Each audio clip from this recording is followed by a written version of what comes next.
Bismillahirrahmanirrahim. Assalamualaikum warahmatullahi wabarakatuh.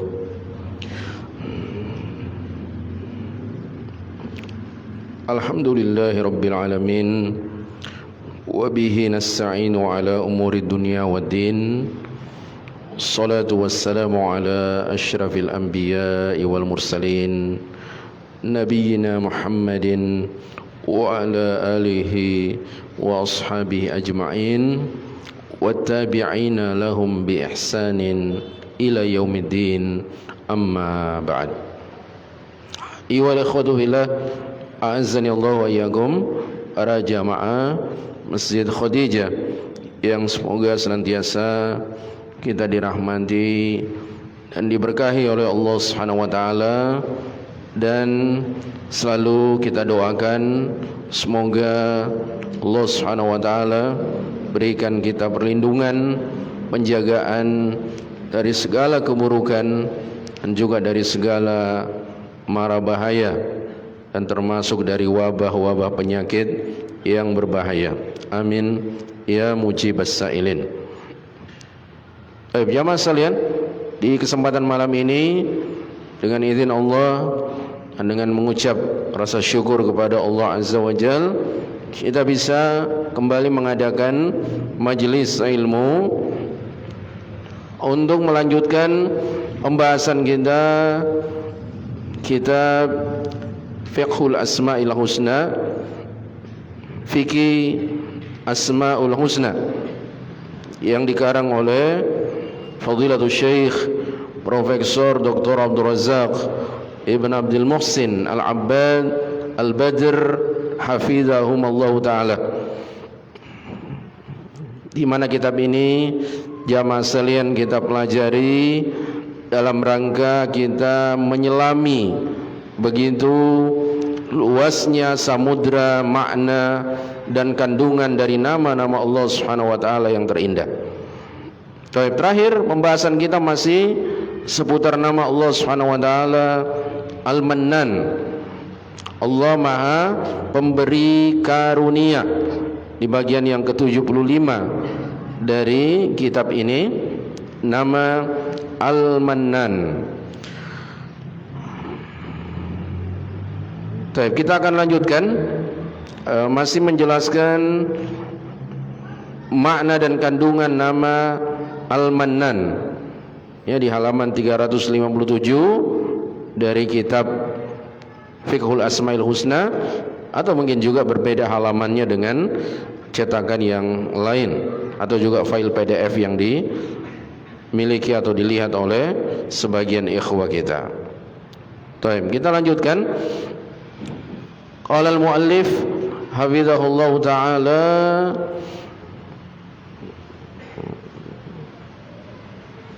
di antara bukti Allah Maha Pemberi Karunia adalah ta'arrafa ilaihim bi asma'ih. Ta'arrafa ilaihim bi asma'ih. Allah Subhanahu wa taala memperkenalkan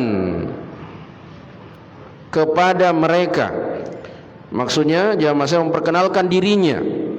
Allah mengenalkan dirinya kepada hamba-hambanya, kepada kita ini, bi asma'ihi, dengan nama-namanya, ya, perantaraan nama-namanya, ya, karena kita di dunia ini belum bisa melihat Allah Subhanahu wa taala.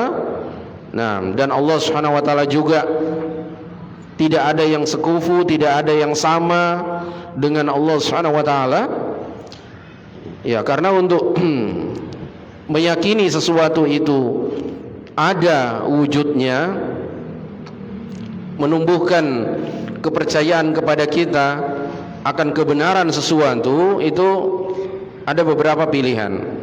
Pertama, dengan melihatnya langsung, ya, atau melihat yang mirip seperti dengan sesuatu itu, ya, atau informasi dari orang yang terpercaya. Ya, kita tidak melihatnya langsung, tidak ada juga yang mirip dengannya, tapi dari kabar dan informasi orang yang terpercaya, sebagaimana yang dijelaskan oleh Syekh Muhammad bin Shalih Al-Utsaimin rahimahullah dalam Syarah Al-Aqidah Al-Wasithiyah.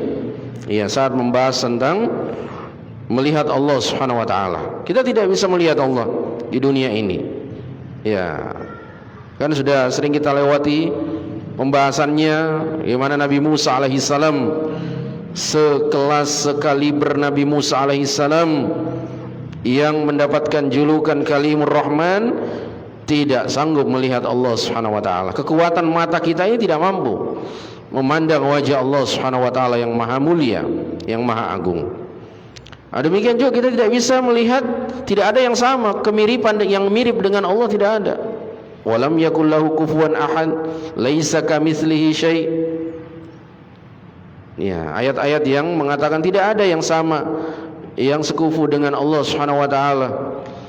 Nah, tinggal yang ketiga, informasi dan kabar dari orang yang dapat kita percaya, as-sadiqul masduq. Bahkan yang paling kita percaya itu Rasulullah sallallahu alaihi wasallam, bahwa Allah itu ada, ya. Nah, termasuk juga dengan nama-namanya. Ini kan hadis contoh Al-Mannan ini berasal dari, dalilnya adalah hadis Rasulullah, nama Allah Al-Mannan.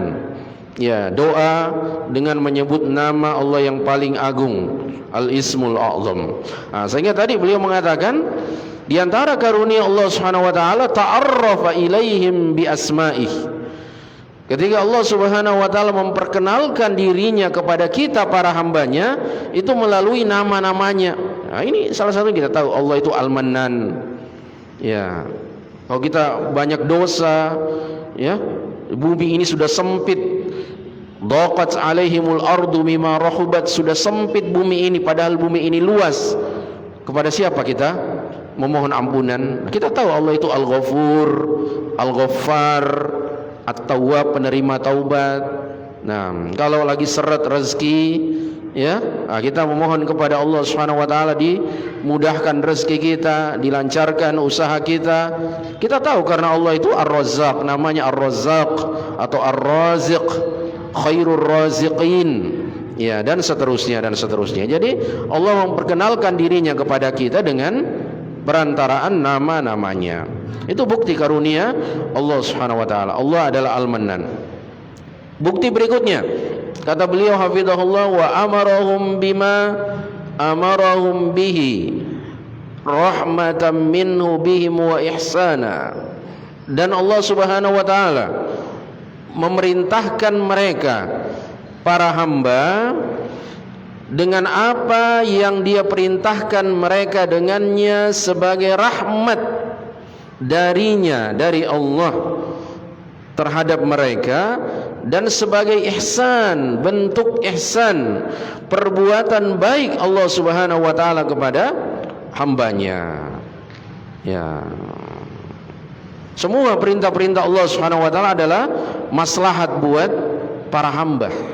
Nah, kita diperintahkan sholat, ya, maslahat kita juga. Puasa, ya, semua ibadah-ibadah adalah kebaikan kita. Ini bagian dari karunia Allah Subhanahu wa taala.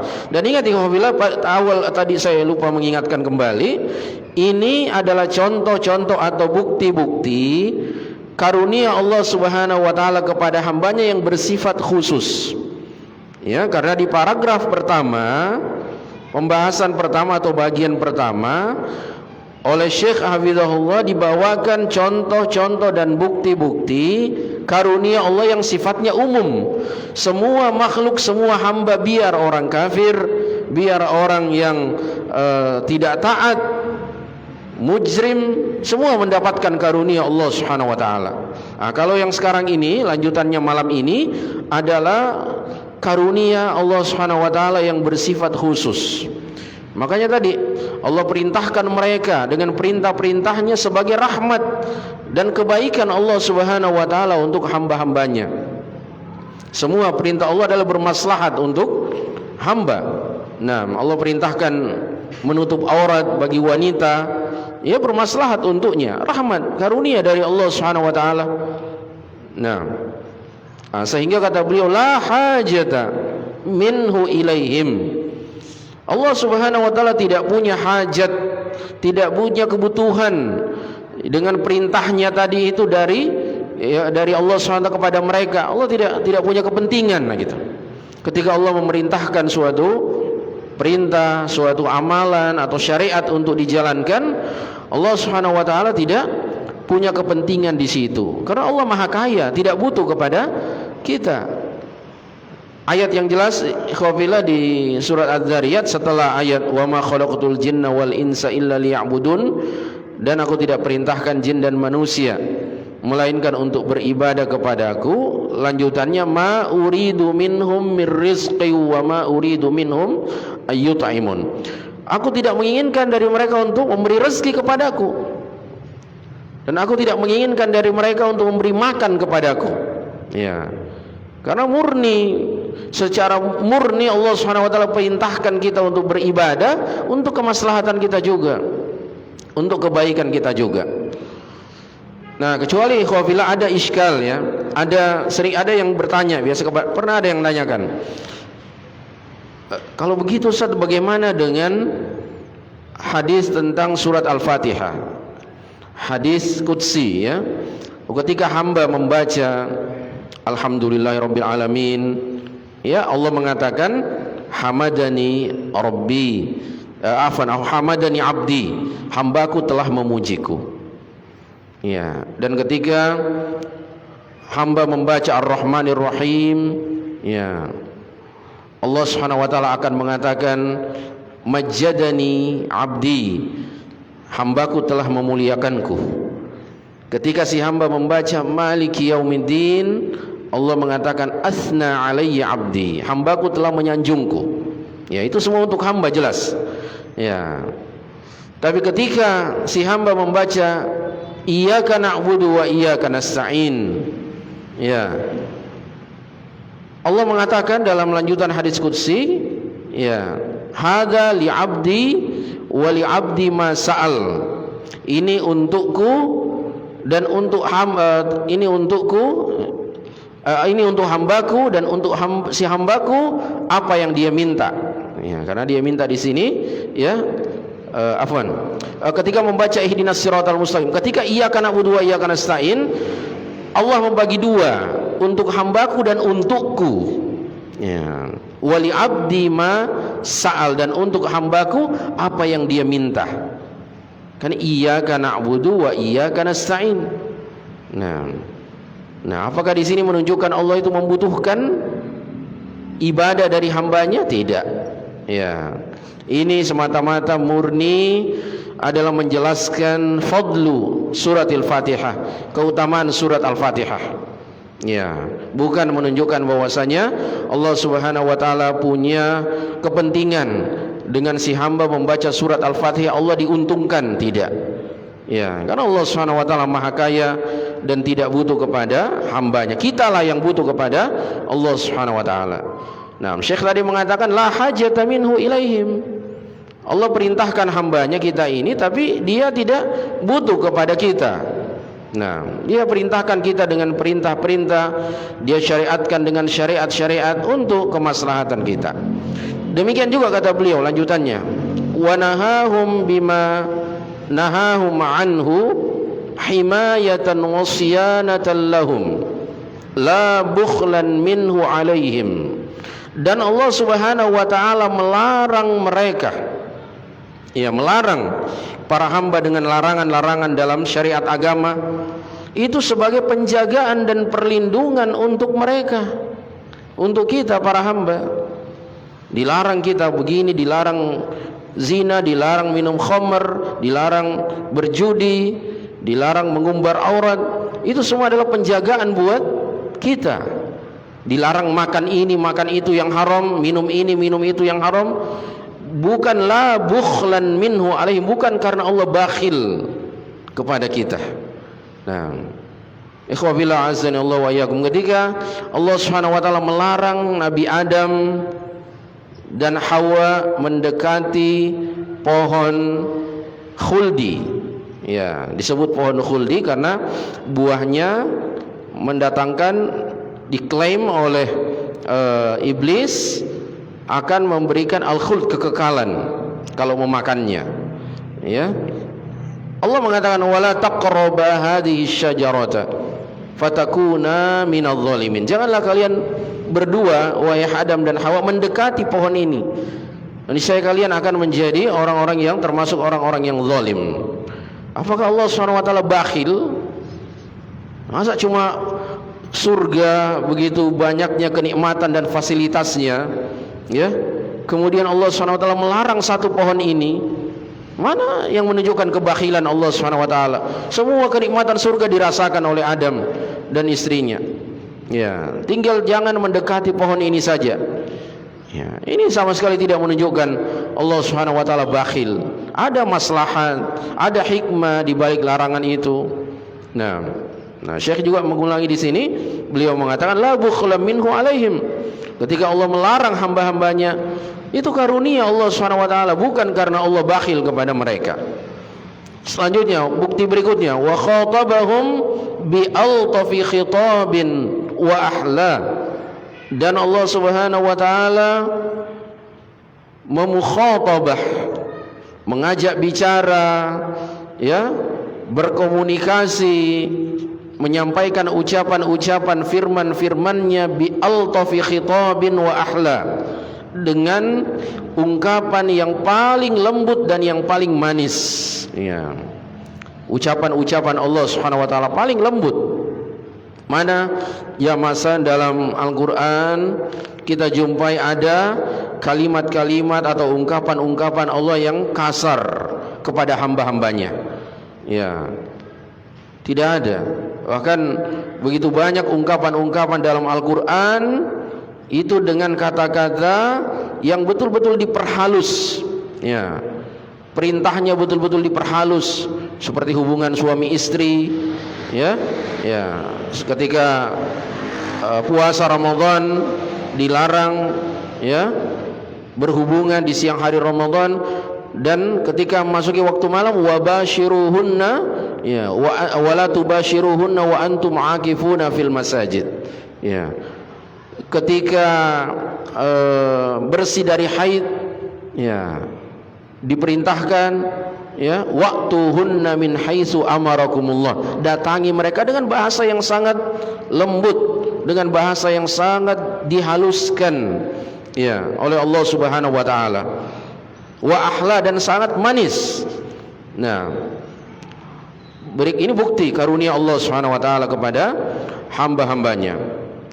Wa nasahahum bi ahsanin nasaih, dan Allah Subhanahu wa taala menasehati mereka dengan nasihat yang paling ahsan, yang paling bagus. Nah, ya, bertingkat-tingkat cara Allah Subhanahu wa taala menasehati, mengingatkan, membimbing hamba-hambanya, dan mereka dibimbing, diarahkan oleh Allah Subhanahu wa taala ke jalan yang benar, ke jalan yang lurus, itu dengan metode yang paling bagus. Nah, contoh misalnya yang pernah kita lewati di kitab Al-Wajiz, ketika seorang suami melihat tanda-tanda pembangkangan nusyuz dari istrinya, sudah mulai membangkang perintahnya, tidak taat lagi, maka disebutkan apa metode yang ditempuh. Fa'idhuhunna, nasihati mereka. Wahjuruhunna fil madaji', ya, jauhi tempat tidur mereka, ya, tidak tidur bersama. Nah, tahapan-tahapannya baru terakhir wadribuhunna, ya, pukullah mereka. Itu pun pukulan bukan tujuan untuk mencederai, tapi mendidik, darban ghaira mubarrih. Nah, jadi nasihat yang paling baik. Allah menasihati hamba-hambanya dengan metode nasihat yang paling bagus. Selanjutnya, di antara bukti karunia Allah Subhanahu wa taala, wa wassahum bi akmalil wasaya, dan Allah mewasiati mereka atau mewasiatkan mereka dengan wasiat yang paling sempurna. Nah, seperti wasiat, ya, beribadah kepada Allah Subhanahu wa taala semata, tidak menyekutukannya dengan sesuatu apapun, berbakti kepada kedua orang tua dengan wasiat yang sangat sempurna. Wasiat Luqman kepada putranya, ada akidahnya, wasiat tentang akidah tauhid, ada wasiat tentang ibadah, ya, ada wasiat tentang akhlak muamalah dengan wasiat yang paling sempurna. Berikutnya, bukti yang lain besarnya karunia Allah Subhanahu wa taala yang bersifat khusus kepada hamba-hambanya. Wa amarahum bi asyrafil khisal, dan Allah Subhanahu wa taala perintahkan mereka dengan semulia-mulianya sifat, ya, atau juga akhlak. Nah, Allah perintahkan seorang untuk berakhlak yang mulia kepada kedua orang tuanya, kepada tetangganya, kepada karib kerabatnya. Nah, bahkan Allah SWT jelaskan hukum-hukumnya sampai terperinci. Bagaimana kalau orang tua memerintahkan anaknya berbuat syirik, ya, wa in jahadaka ala an tusyrika bi ma laysa laka bihi ilmun fala tuti'huma. Allah tunjukkan caranya berbakti bagaimana. Ya, perintahnya itu jangan dituruti, jangan dipatuhi, tapi wasahibuhuma fid dunya ma'rufa, tetap pergauli keduanya di kehidupan dunia ini dengan cara yang baik. Allah perintahkan mereka dengan akhlak yang sangat mulia, dan ini bukti karunia Allah Subhanahu wa taala. Berikutnya, wa nahahum an aqbahil aqwali wal a'mal, dan Allah Subhanahu wa taala larang mereka dari ucapan yang paling buruk dan amalan yang paling buruk. Ya, ucapan yang paling buruk, amalan paling buruk, ya, yang mengandung unsur kesyirikan kepada Allah Subhanahu wa taala. Allah larang syirik. Ya, secara umum Allah Subhanahu wa taala larang ucapan maupun perbuatan. Nah, demikian juga ucapan-ucapan keji yang lainnya, ya.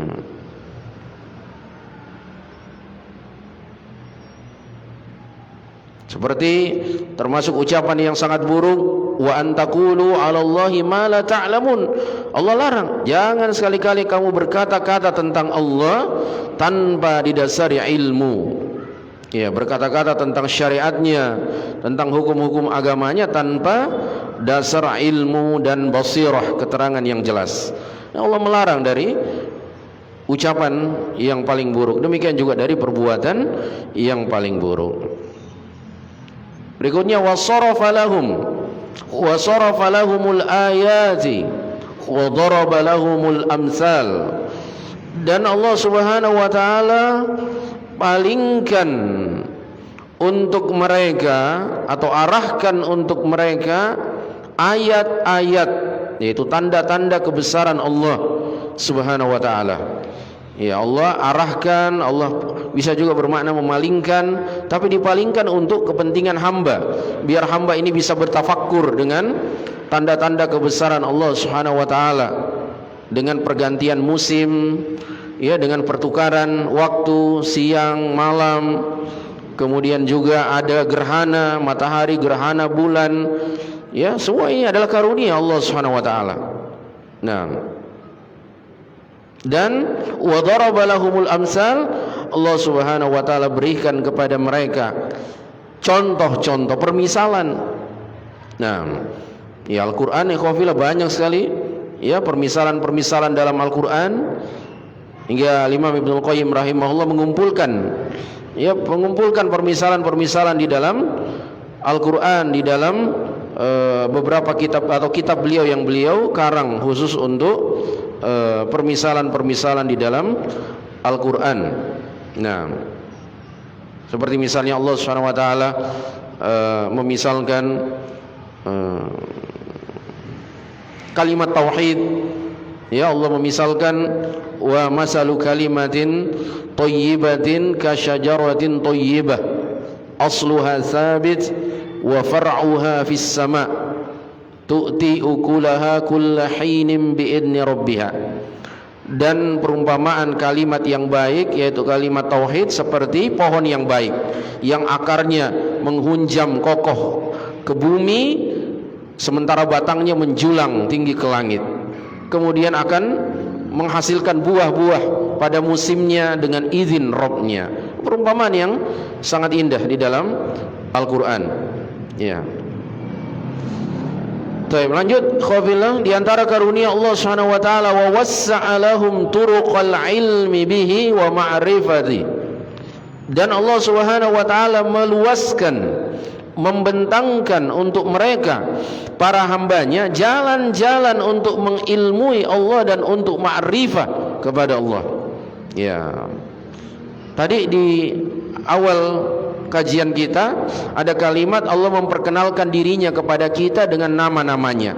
Alhamdulillah Allah SWT mudahkan jalannya untuk kita mengenal Allah dengan nama-namanya. Salah satunya dengan majlis taklim, dengan kitab-kitab yang dikarang oleh para ulama, kitab-kitab khusus fikih Asmaul Husna, ya, tentang nama-nama Allah Subhanahu wa taala. Banyak sekali jalan-jalan yang Allah mudahkan untuk kita ma'rifah, mengenal Allah Subhanahu wa taala. Kita juga bisa mengenal Allah dengan ayat-ayat kauniyahnya. Ya, dengan semua yang ada di sekitar kita, alam semesta, jagat raya, kita bisa mengenal Allah Subhanahu wa taala dengan makhluk-makhluk ciptaannya. Berikutnya, wa fataha lahum abwabal hidayah. Nah, ini sudah masuk ke bagian karunia-karunia Allah yang terbesar. Allah Subhanahu wa taala bukakan untuk mereka pintu-pintu hidayah. Nah, ini sudah karunia Allah yang sangat besar. Ya, berkaitan dengan hidayah, petunjuk dari Allah Subhanahu wa taala. Nah, ini karunia Allah Subhanahu wa taala yang sangat besar, jamaah sekalian. Ikhwah fillah, tatkala kita diberikan hidayah, pertama hidayah kepada Islam, ya, kemudian meningkat lagi hidayah itu jika al-hidayah ilal islami was sunnah. Nah, karena kalau Islam kita tahu, ya, masih banyak Islam yang sifatnya umum. Masyarakat berislam dengan Islam yang umum. Dia di satu sisi ya kita bersyukur, daripada kafir, alhamdulillah muslim. Nah, ya, sejelek-jeleknya negeri kaum muslimin itu masih lebih bagus daripada negeri kafir. Nah, kita masih bersyukur masih Islam muslim. Walaupun kita lebih syukur lagi jikalau misalnya Allah Subhanahu wa taala berikan hidayah kepada seorang mengenal sunnah Nabi sallallahu alaihi wasallam, berjalan menempuh meniti manhaj as-salafus salih ridwanullah alaihim jami'an. Maka ini karunia yang sangat besar. Selanjutnya, wa arrafahumul asbab allati tudnihim min ridahu wa tub'iduhum an ghadabih. Dan Allah Subhanahu wa taala di antara karunia-Nya, bukti bahwa Dia adalah Al-Mannan, Maha Pemberi karunia, Allah memperkenalkan mereka para hambanya sebab-sebab yang akan mendekatkan mereka itu, para hamba itu, dari keridhaan Allah dan menjauhkan mereka dari kemurkaannya. Nah, ini juga karunia, ikhwafillah. Allah Subhanahu wa taala ya perkenalkan kita jalan-jalan sebab-sebab menggapai ridhonya. Seperti misalnya hadis Rasulullah, ridhollah biridhol walidain, keridhaan Allah tergantung pada ridho kedua orang tua. Artinya kita akan bersungguh-sungguh untuk ya berbakti kepada orang tua supaya kita juga mendapat ridho dari Allah Subhanahu wa taala. Istri misalnya, ya, dia akan bersungguh-sungguh untuk taat, patuh kepada suaminya, menjadi istri yang baik, menjadi istri yang solehah. Ya, karena juga ya Rasulullah mengatakan kepada seorang wanita tentang suami, ya, suamimu itu huwa jannatuki wa naruki. Dia kemungkinan adalah surgamu, tapi bisa juga menjadi nerakamu. Nah, sehingga istri akan berusaha untuk bagaimana suaminya ini menjadi surga baginya. Rumahnya menjadi baiti jannati, rumahku adalah surgaku. Ya, Allah jelaskan, Allah perkenalkan jalan-jalannya melalui ayat-ayatnya, ayat Al-Quran atau rinciannya lagi dalam hadis-hadis Nabi Sallallahu Alaihi Wasallam.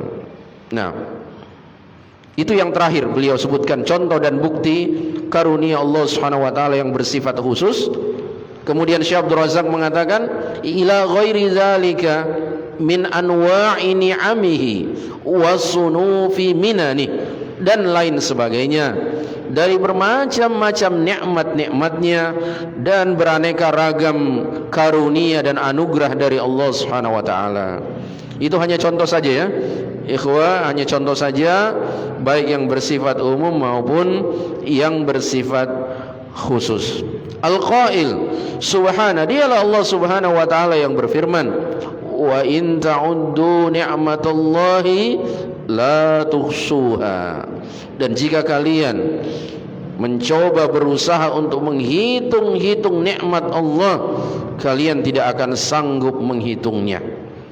Nah, surat An-Nahl ayat 18. Wal qailu jalla sya'nuhu, dan dialah Allah Subhanahu wa taala yang maha agung keadaannya, yang telah berfirman, wa ma bikum min ni'matin faminallah. Tidak ada satupun nikmat yang sampai kepadamu yang engkau rasakan melainkan itu bersumber datangnya dari Allah Subhanahu wa taala. Surat yang sama, surat An-Nahl ayat 53. Ya, di surat ini ikhwafillah, An-Nahl artinya lebah. Ya, di mana surat ini memang menceritakan salah satu nikmat Allah Subhanahu wa taala. Banyak nikmat Allah di dalam surat ini. Ya, surat lebah. Ya, salah satunya adalah lebah, yang kita bisa menikmati minuman madu yang berkhasiat untuk kesehatan bagi kita, dan salah satu minuman di dalam sungai surganya Allah Subhanahu wa taala. Makanya banyak ayat-ayat nikmat di dalam surat An-Nahl. Nah, taib, intinya beliau menyimpulkan dari pembahasan tadi dan sebelumnya, kata beliau hafizahumullah, wa man arada mutala'ata usulil minan, siapa yang ingin menelaah pokok-pokok nikmat karunia, ya, siapa yang ingin tahu lagi lebih detail lagi apa saja karunia Allah kepada kita. Ini kan tadi cuma contoh saja, tidak mungkin beliau bawakan semuanya di dalam kitab ini. Hanya sebagian besar contoh-contoh yang beliau sebutkan. Nah, siapa yang ingin menelaah lebih dalam lagi pokok-pokok nikmat dan karunia yang Allah telah berikan kepada kita, falyudim sarhan nadhari fi riyadil Qur'anil Karim, maka hendaknya dia terus menerus mudawamah, ya, secara berkelanjutan, terus menerus merutinkan mengarahkan pandangannya ke taman-taman Al-Qur'anul Karim. Nah, ini ungkapan saja ya, hiasan dalam bahasa Riyadul Qur'anil Karim. Nah, silahkan, intinya silahkan dia membaca Al-Quran, melihat isi Al-Quran, supaya tahu betapa banyaknya karunia yang Allah Subhanahu wa taala berikan kepada kita. Nah, bahkan larangan-larangan yang mungkin sebagian orang merasakan ini menyusahkan, ya, ini menyusahkan, ini menyempitkan hidup dan lain sebagainya. Dan itulah jamaah sekalian yang perlu juga kita ingatkan, bahayanya firqah di zaman sekarang ini, firqah liberal, ya, liberalis, pluralis, yang ingin menghalalkan, menghedoninkan, ya, kehidupan, menjadikan kehidupan yang hedonisme, ya, menghedonkan, menjadikan kehidupan yang hedonis, artinya yang bebas tanpa ada aturan-aturan syariat.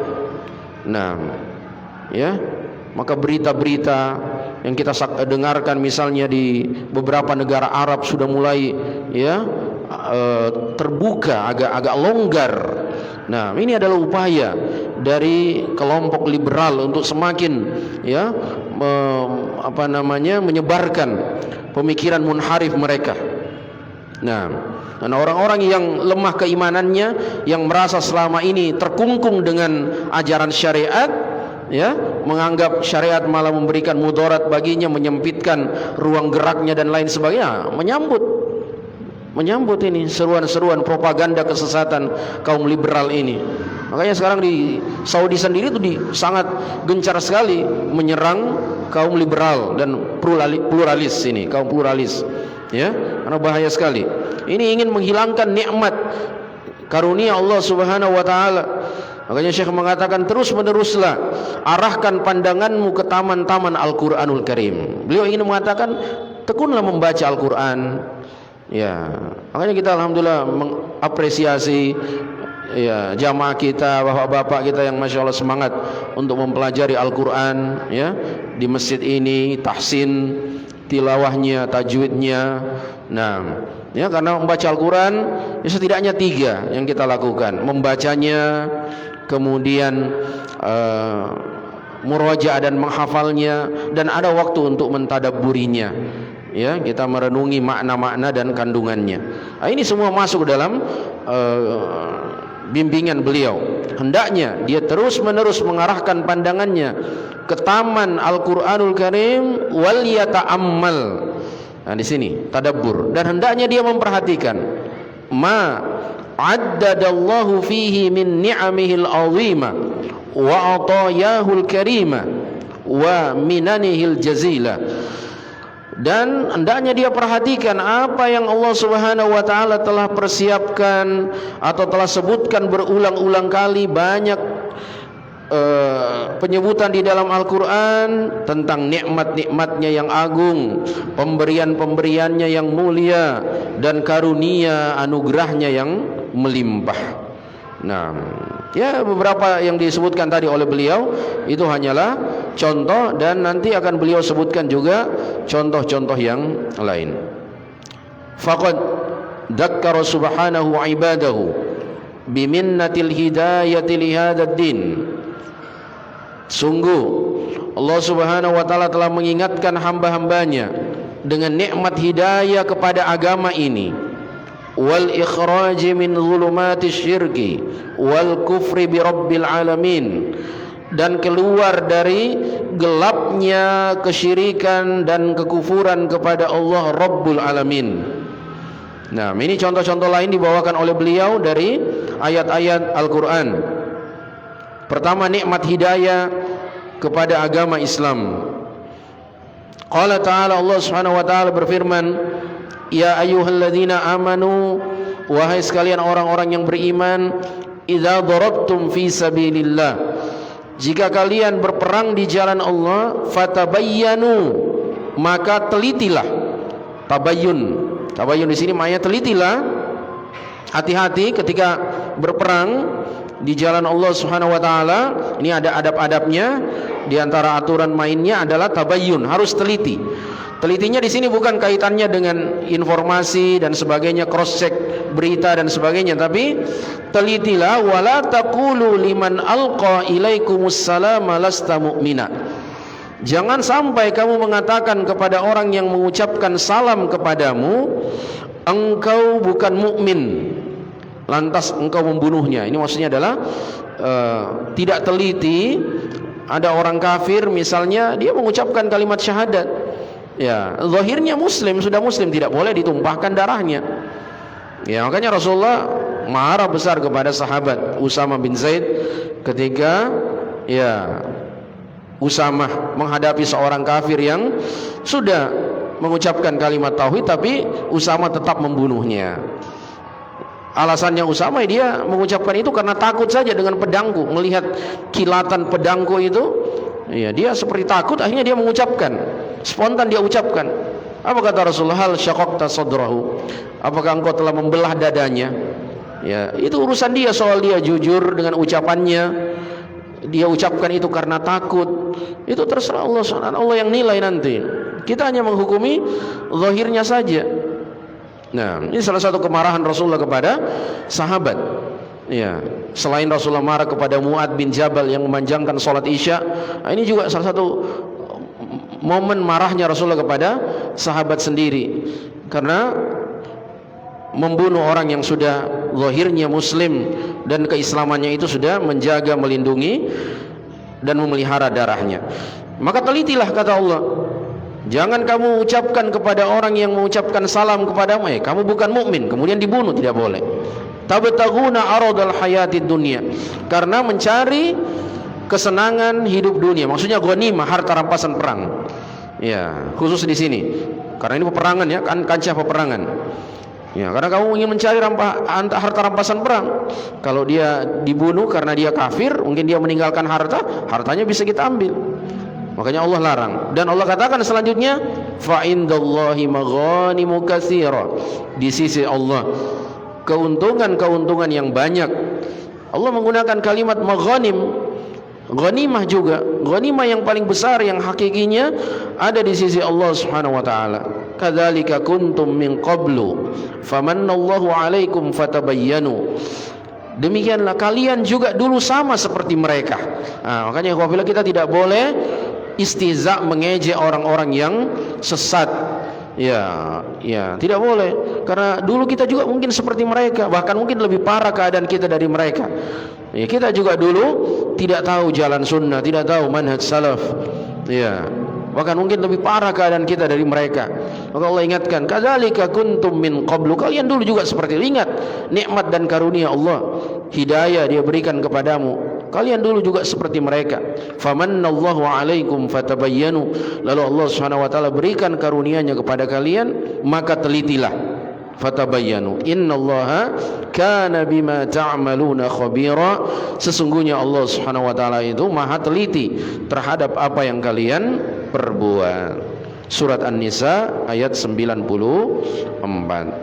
Makanya khafillah, kita bersyukur atas nikmat hidayah dan kita i'tizaz, iftikhar, bangga, alhamdulillah berada di atas manhaj yang lurus, tapi jangan sampai merendahkan ya, atau cenderung menghina atau mengejek orang-orang yang belum mendapatkan hidayah. Kita doakan mereka mendapatkan hidayah. Nah, Alhamdulillah, karena waktu Isya telah masuk, kita cukupkan sampai di sini dulu dari kelanjutan pembahasan nama Allah Subhanahu wa taala Al-Mannan, Allah yang Maha memberi karunia. Insyaallah kita sambung di kesempatan yang akan datang. Semoga bermanfaat. Naktafi bihadzal qadar. Subhanakallah wa bihamdik, asyhadu an la ilaha illa anta, astaghfiruka wa atubu ilaik. Assalamualaikum warahmatullahi wabarakatuh.